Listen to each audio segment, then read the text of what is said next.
안녕하세요. 피부알피다의 닥터성입니다. 이번에는 치료 후의 관리 능력. 이거 무슨 말이야?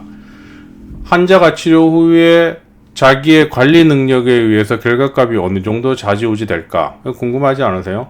정말 치료 후에 자기 관리 능력에 의해서 결과값이 바뀔 수 있는 걸까? 정말 레이저 시술 똑같이 했는데도 다를까? 여기에 대해서 한번 또 얘기를 해보려고 이 녹음을 하고 있습니다. 그래서 이번 영상도 끝까지 좀 들어두시면 내가 치료 후에 관리를 얼마나 신경 써야 되는지도 한번 좀 자각하게 될 거고요. 그래서 좀 더 좋은 결과로 이어질 수 있는 결과물을 만들지 않을까 하는 생각이 듭니다. 끝까지 시청 부탁드리겠습니다. 치료 후의 관리 능력. 이건 무슨 말이야? 우리가 레이저 치료 후에 이 사람하고 저 사람하고 내하고 피부 재생 능력은 다 비슷해 보여. 왜냐하면 나이도 비슷해 보이고 성별도 비슷하고 다 비싼데 왜 나는 치료 후에 결과값이 좀 떨어질까? 나도 똑같은 시술을 받았는데 말이죠. 그러면 여기에 대해서 한번 얘기를 해볼 때 이런 치료 후에 관리 능력이 영향을 준 걸까? 여기에 대해서 관리 능력이 결과물에 어느 정도 영향을 줄까에 대해서 나온 논문은 실제 없어요.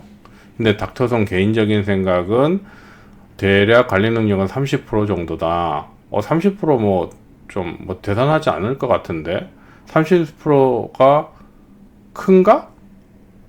어떻게 보면 30%가 굉장히 큽니다. 왜냐? 1,000원 중에 300원이면 굉장히 큰 역할을 하잖아요.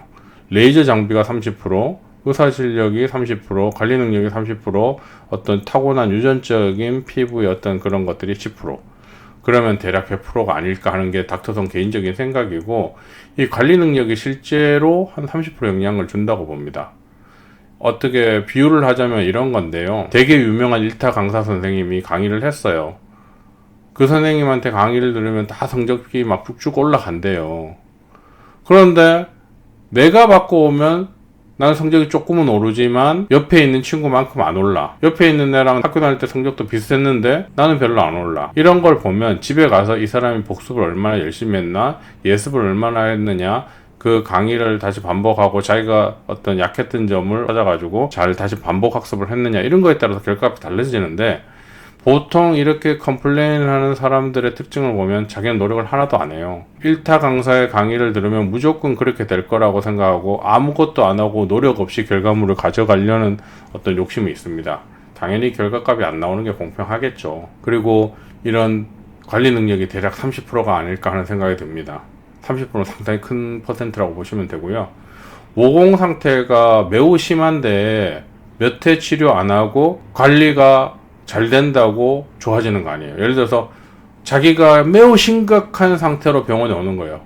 나는 뭐 한 20회, 30회는 치료가 필요할 것 같습니다. 라고 자기가 인터넷을 찾아봤는데 제 흉터 정도는 한 30회는 해야 좋아질 것 같은데 원장님 생각은 어떠세요? 선생님 생각은 어떠세요? 그 정도는 해야 될 것 같습니다. 그러면 겉으로는 이렇게 말을 했지만 속으로는 4번, 8번 만에 안 좋아지면 네 실력이 없는 거지. 이런 생각을 가지고 있어요. 그러다가 4회, 8회 만에 그 정도 결과가 안 나오면 레이저 다루는 의사의 실력이 없다, 레이저 부작용이 났다, 본인이 처음에 시술하기 전에 심각함을 인지하고 했음에도 불구하고 횟수가 적게 시술을 하고 결과가 안 나온다고, 자기는 관리가 잘 됐다고 결과가 안 나오는 걸 막 컴플레인을 해요. 하지만 제가 여기 적어 놓은 것처럼 상태가 심한 사람은 몇 번 안 한 이후에 관리만 잘 된다고 좋아지진 않아요. 어느 정도 좋아질 때까지는 치료가 된 다음에, 그런 다음에 관리 능력이 실제로 의미가 있는 거지, 상태가 매우 심한 사람은 좋아지지도 않았는데 여기서 관리만 잘하면 좋아지겠지. 당연히 안 됩니다. 그러면 상태가 심한 사람과 상태가 심하지 않은 사람 편차가 뭐가 달라지겠어요? 몇 번만 똑같이 결과 좋게 나오면. 상태가 심한 사람은 더 많은 치료를 요구하고 상태가 심하지 않은 사람은 더 적은 치료를 요구하는 상태에서 관리 능력이 둘 다 잘 이루어질 때 더 좋은 결과가 나온다는 걸 얘기하는 거예요. 이해가 되시겠어요? 여기 보면 치료 어느 정도 좋아진 후부터 관리가 잘 되면 더 좋은 결과가 나오는 거지, 전혀 어떤 호전이 안 된 상태에서 관리만 잘 된다고 더 좋은 결과로 이어지는 건 아니다. 그 다음에 치료 후에 어떤 게 중요해요? 무관심, 붉어지지 않게 하기, 습도 조절 능력, 자극 주지 않기, 각질 제거라든지 스크럽 등등을 하면 안 된다.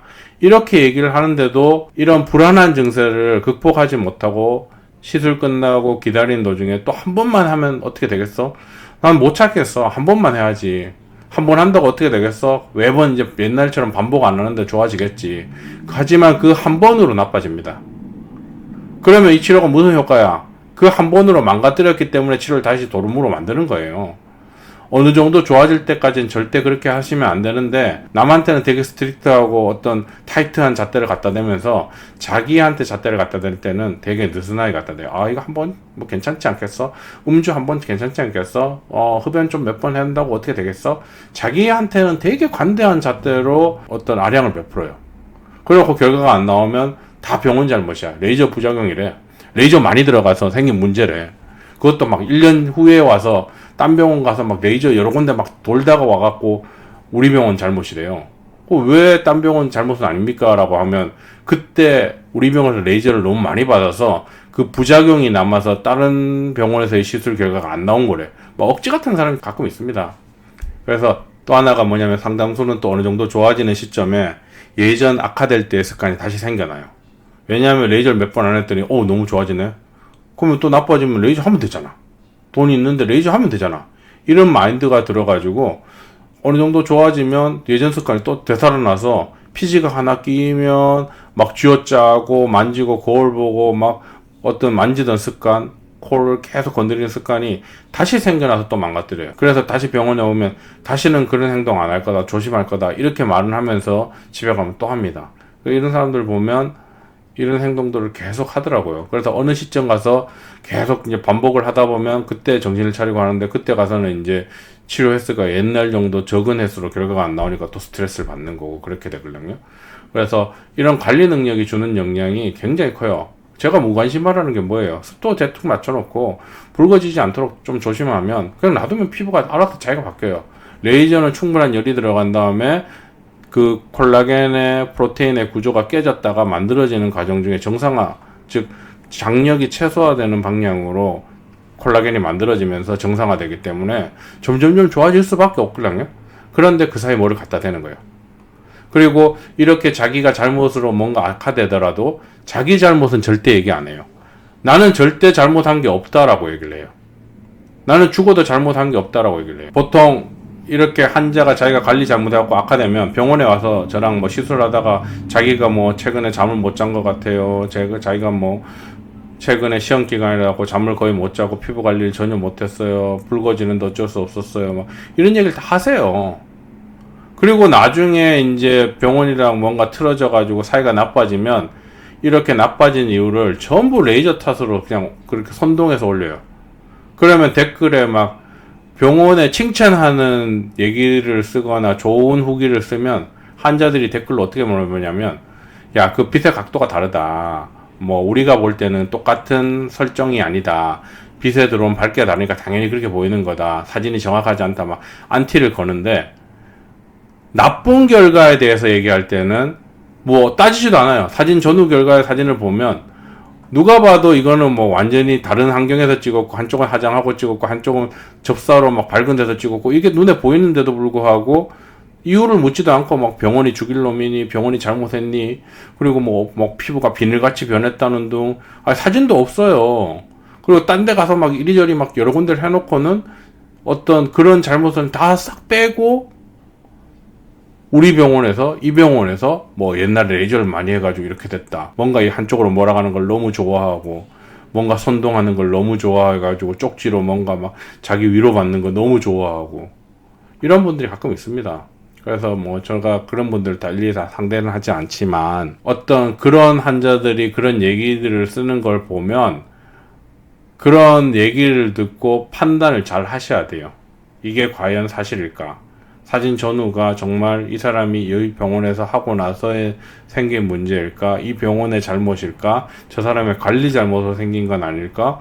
왜 이렇게 잘된 사람은 많은데 저 사람만 예외일까? 이런 것들을 다 보고 관리가 잘못돼서 생기지 않은 문제라고 확신이 들면 병원에 문제가 있는 걸 수도 있겠죠. 하지만 뭐 이런 것들을 결정할 때 한쪽 얘기만 일방적으로 듣고 결정을 하면 나중 가서 본인이 치료할 병원을 사실 찾지 못해요. 뭐 제가 항상 뭐 저도 저 방어적으로 얘기를 하겠지만요. 그래서 제가 이런 거 보면 가끔 안타까워서 이런 내용을 적어봤습니다. 그래서 치료 후에 관리 능력 중요하다. 그 관리 능력이 뭐다? 무관심이다. 붉어지지 않게 하기, 습도 조절 잘하기, 자극 주지 않기, 각질 제거나 스크럽 등 어째다 한 번도 그 예외이기 때문에 하면 안 된다. 자기한테 그 관대한 잣대를 절대 들이대지 마라. 자기도 굉장히 타이트하게 그 잣대를 갖다 대야지만 더 좋은 결과로 이어진다. 이해되시겠죠? 그래서 이번 내용도 끝까지 시청해서 감사드리고 관리 능력 생각보다 중요하다는 거 꼭 기억해 주셨으면 좋겠습니다. 다음에도 또 여러분에게 도움이 되는 주제로 찾아뵙도록 하겠습니다. 감사드립니다.